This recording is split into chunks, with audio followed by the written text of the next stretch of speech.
What's up mga kadiskarte. So yan guys, ito po ang third vlog natin about sa gold.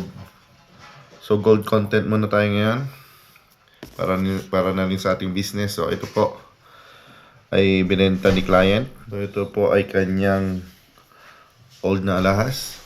So may nakasulat dito na 18K. Kung makikita po natin, may nakasulat siyang 18K. So yan mga kadiskarte, 18K ang nakatatak.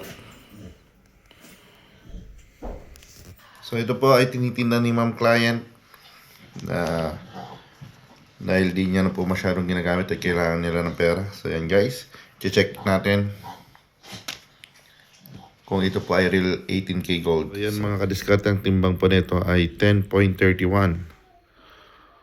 Ito po ang bili niya dito sa necklace na to ay dito sa Italy ay 1,185 euro. So napakalaki po. Guys, napakalaki ng bili niya dito sa necklace na to. At saan ay totoong gold to. Tingnan natin. So una, magnet check muna natin siya. So pasado siya sa magnet check. Okay. So yan guys, pumasado siya sa magnet check. So makikita po natin, hindi siya namamagnet, no? So, okay, pasado siya sa magnet check. So ngayon guys, itry naman natin ang acid test. So yan guys, kukuskusin natin siya. Kailangan hindi mawawala to sa paglalagay ng acid. Kasi kapag nawala, hindi siya real gold. So try po natin siya sa acid check. Acid test po natin siya. So kapag ito mabubura, hindi po siya 18K, no? Kaya po natin ang 18K pang test natin.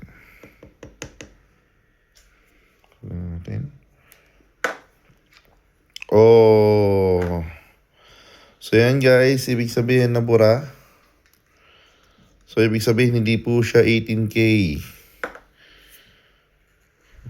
Hindi po siya 18K guys.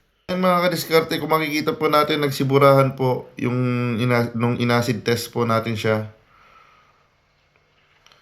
Makikita po natin dito na hindi po siya 18K. Kahit na po meron siyang mark na 18K. Hindi po lahat ng may mark na 18K o namang mark ay ginto. Kaya i-check po natin palagi at mag-ingat po tayo sa pagbibili ng gold. Dahil napakarami pong scammers ngayon. So, dito po natin nakita sa acid test ang fake na gold. So, hindi po siya gold. It's fake. So, yan guys. Mga kadiskarte, inuulit ko, mag-ingat po tayo sa pagbibili ng gold. Kasi napakarami po talagang scammers. Meron po tayong tinatawag din dyan na bomba na nilalagyan ng lupa ang loob ng gold. Kaya mag-ingat po tayo. Kapag hindi po natin pinagkakatiwalaan ang bibila natin ng gold, ay wag po tayong bumili. Dahil napakarami po talagang scam ngayon. So yan guys, isang aral po sa atin ngayon. Mabuhay po tayong lahat. God bless.